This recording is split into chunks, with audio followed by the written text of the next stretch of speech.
When you see a genealogy in a historical text, it's easy for your eyes to just glaze over, right? It just looks like this long, dry list of names. But what if I told you that hidden inside one of those lists is the secret origin story of an entire nation's very first king? Well, that's exactly what we're going to do today. We're going to become genealogical detectives and sift through this incredibly dense family tree to find one single person who changed everything: King Saul. All right, so here's our game plan. We're starting big with the entire tribe of Benjamin. Then we'll dive into what I like to call the forest of families to see just how complex this gets. From there, we follow a huge clue to a town called Gibeon, which helps us find the direct royal line to Saul himself. We'll even check out his descendants, and then wrap up by asking the big question: why did any of this matter so much back then? So, here's the real challenge, isn't it? How in the world do you find just one person in a list of hundreds and hundreds of names? It really is like trying to find one specific tree in a gigantic, uncharted forest. I mean, the text we're digging into is absolutely packed, but we know the direct lineage of a king is buried in there somewhere. So let's jump in and start the search. Okay, first things first. Our search begins with the tribe of Benjamin. Think of this as the huge, powerful family clan that's the whole foundation for our story. It's from this specific group that Israel's first king is going to emerge. And at the very top of this massive family tree, you've got the main man himself, Benjamin. His 5 sons right here, Bela, Ashbel, Ahara, Noha, and Rapha, these guys are the original branches. And believe me, from just these 5, a whole nation within a nation is about to explode. And here we go, we're now entering that forest of families. Before we can find our one specific path, you really have to get a feel for the sheer size of the whole thing. So let's take a quick walk through the woods, so to speak. Just look at this. And this isn't even the full list. This is just a handful of the descendants from Benjamin's first son, Bela. You can see how one line just mushrooms into so many others. It's incredibly easy to get lost in here. Every single name you see was the head of a new family. Now, what's so cool about this is that it's a reminder these aren't just names on a dusty scroll. These were real people who did real things. Take the sons of Elpaal. They were city builders. They actually went out and founded the towns of Ano and Lod. They left a physical mark on the landscape. And you can really see the tribe's influence spreading out. They weren't all clustered in one spot. Different family heads set up shop in really strategic locations all over the map. Places like Jeba and Ajalon, some even pushed into Moab. And critically, a bunch settled in what would become the capital city, Jerusalem.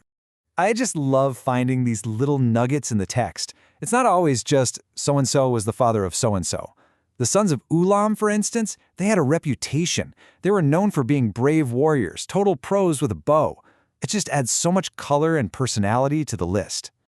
So, we've seen this incredible tribe of Benjamin. We're talking city builders, warriors, leaders spread all over the land. But now, it's time to zoom in. Because hidden among all these impressive families is the one that's going to produce a king. And here it is. This is our first huge break in the case. The search, which was covering this massive area, suddenly narrows down to one single, critical location that the text points us to, the town of Gibeon. The guy we need to focus on in Gibeon is a man named Jael. The text calls him the father of Gibeon, which basically means he was the patriarch, the founder of the branch of Benjamin's family that settled there. He is the absolute key link in the chain we're trying to follow. So, here are Jael's sons. Take a good look at this list, because a couple of these names are about to become extremely important. We've got Abdon, Zur, Kish, Baal, and Ner. Now, keep your eye on those 2 names, Kish and Ner. We made it through the forest, we found our town. Now it's time for the big reveal. This is the moment we can finally trace that direct, unbroken line from this one family in Gibeon straight to the throne of Israel. And here it is. This is the moment. After wading through all those names, it all boils down to this one simple, clean progression. You see it? Ner was the father of Kish, and Kish was the father of Saul. Boom, there he is, Israel's first king. This is that direct path we've been looking for, cutting right through all the noise. But, finding Saul isn't really the end of the story. Now we can actually follow his line forward and see how that royal legacy was carried on. I mean, a king's legacy is often all about his descendants, right? So we'll trace this legacy through Saul's most famous son, Jonathan. The text is clear that Jonathan's son was a man named Merib-Gaal. So you can see the royal bloodline is continuing right on to the next generation.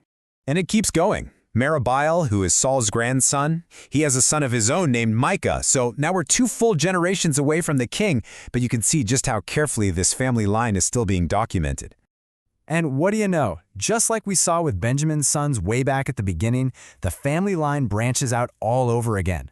Micah has 4 sons, and that creates 4 new family lines, all carrying that royal ancestry forward. And this just shows you how far the record keeps going. If we just follow one of Micah's sons, this guy Ahaz, we can trace the royal line for at least 6 more generations, from Ahaz to Jehoiada, to Zimri, Moza, Binea, all the way down to Azel. That memory of the royal connection was kept alive for centuries. So we did it. We found him. We pinpointed King Saul in that massive list and even tracked his family for generations. But that really brings us to the big question. So what? Why go through all this trouble? Why were these lists of names so unbelievably important to these people? Okay, so why all the fuss? Well, the answer is pretty simple. In the ancient world, your family tree was, well, it was everything. This wasn't some little hobby people did on the weekends. Your genealogy was basically your resume. It proved who you were and what your status was. It was your title deed to land. It was even like your passport, defining your place in society. It was, quite literally, your entire identity. And if you want a concrete example, let's just circle back to Ulam, that brave warrior with the bow. The text makes a special point to say that his family line produced 150 sons and grandsons. Now, that number wasn't just a fun fact. It was a massive statement about his family's power, its influence, and its blessing. A huge family meant you had a powerful legacy. And really, that's the big takeaway here. A list of names isn't just a list. It's like a compressed history, just packed with stories of warriors and city builders, and yes, even kings. And it leaves us with this final thought. What other incredible stories are hiding in plain sight, just waiting for us inside what looks like a simple list of names?